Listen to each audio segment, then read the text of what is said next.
Greetings friends, my name is Pavel Stelmach and now we'll dive into the top news of this day. Today the summit of the leaders of the G7 countries started in the Japanese city of Hiroshima, in which the president of Ukraine Volodymyr Zelenskyy will also take part. It is still unclear whether he will be there in person or via video, but in any case our president will address the issue of the stability of our country.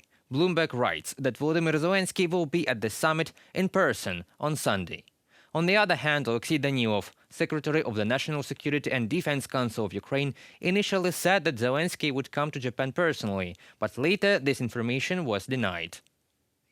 But while the Ukrainian president's visit to Hiroshima is being decided, a three-day summit of the leaders of Great Britain, Canada, Germany, France, and the United States and Japan has already begun in Japan.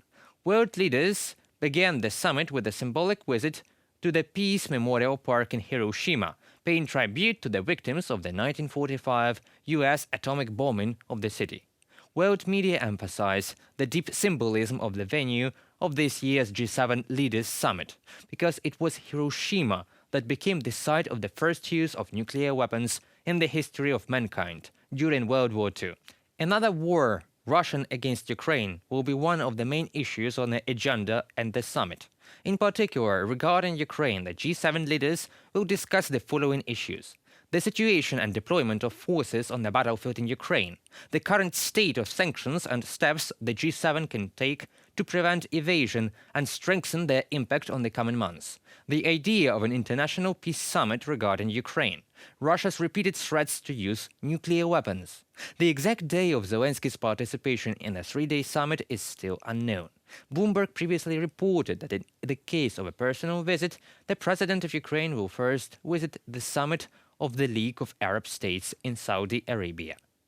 Beginning my first ever visit to the Kingdom of Saudi Arabia to enhance bilateral relations and Ukraine's ties with the Arab world. Political prisoners in Crimea and temporarily occupied territories, the return of our people, peace formula, energy cooperation, KSA plays a significant role and we are ready to take our cooperation to a new level. Volodymyr Zelenskyy, President of Ukraine, on Twitter.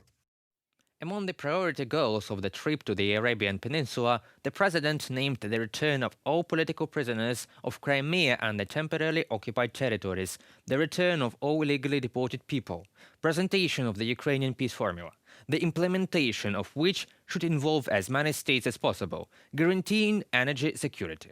Next winter, Zelenskyy's presence at the G7 summit and his calls for greater support from Kyiv in the fight against the Russian Federation will add additional sharpness to the discussion, as the leaders of the rich democracies of the world seek to take measures to circumvent sanctions by Russia.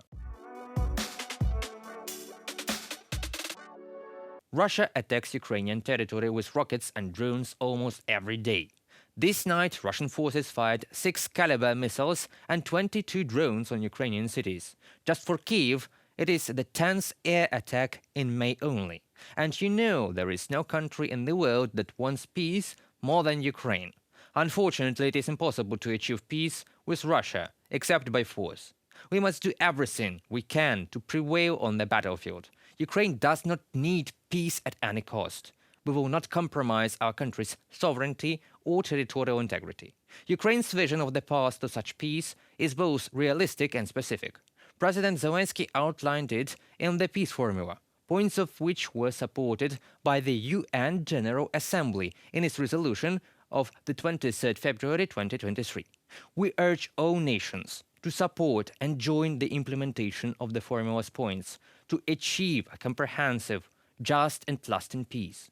We are continuing to make more progress regarding Russia's accountability for the crime of aggression against Ukraine, securing the support of 37 states who joined the core group for the establishment of the special tribunal. Impunity is the key that unlocks the door to aggression.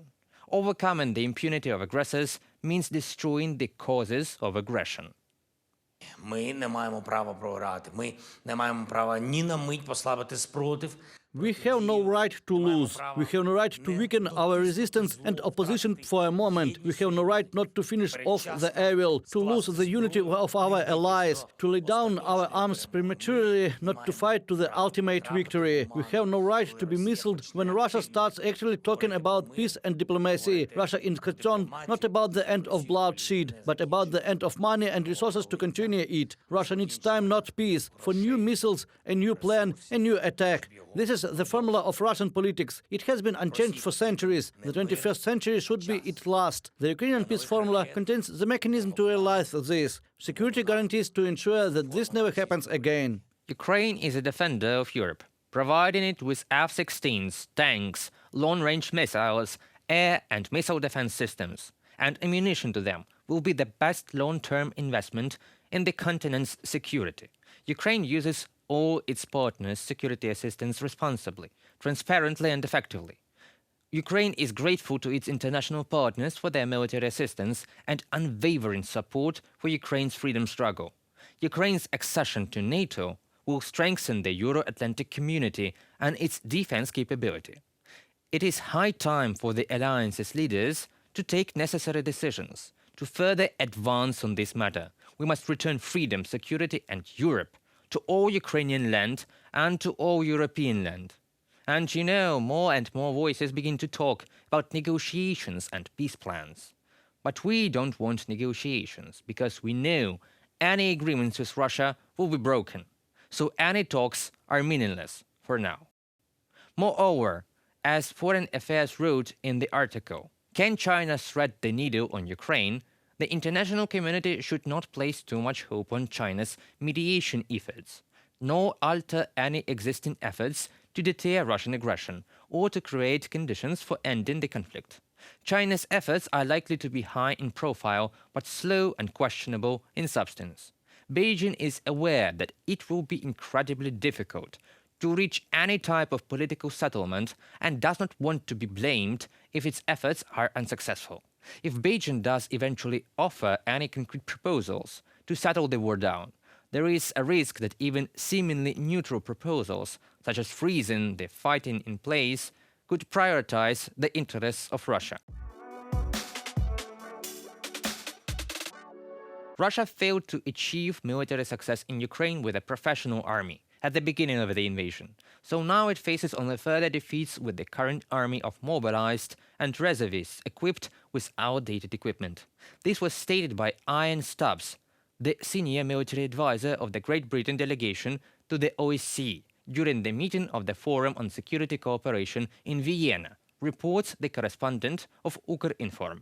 The Russian invasion is stalling. In Bakhmut, despite many months of attempts and thousands of victims, Russia was never able to achieve technical success. Over the past 5 days, according to reports, units of Russia's 72nd Separate Motorized Rifle Brigade have retreated from their positions south of the city in poor condition. Ukrainian attacks also pushed the Russian front line to the northwest. In total, it is estimated that over the past 2 weeks, Ukrainian forces have recaptured almost 20 square kilometers around Bakhmut. Ian Stubbs, the senior military advisor to the United Kingdom's mission to the OSCE. The current Russian combined forces group looks similar in size and composition to the invasion force of last February 24th, but it is not. At the time, this group consisted of professional soldiers, was mainly equipped with fairly modern equipment, and the troops regularly underwent training, striving to conduct complex joint operations. Currently, the Russian military consists mostly of poorly trained and mobilized reservists who increasingly rely on outdated equipment, and many units are severely undermanned. Russia has failed to maintain air superiority over Ukraine, and recent reports of the loss of 2 helicopters and 2 planes over the Bryansk region suggest that Russia's ability to operate safely in its own airspace is currently in jeopardy. Ian Stubbs reasonably asks, how can the Russian military leadership think that a force composed mostly of amateur soldiers can succeed where Russia's professional army has already been defeated? No one knows the answer to this question, and as I think will not, but Russia must realize that we will never be able to win in Ukraine. That concludes our today's video for now. Thank you for watching and stay tuned for future videos. Subscribe to UATV English and goodbye.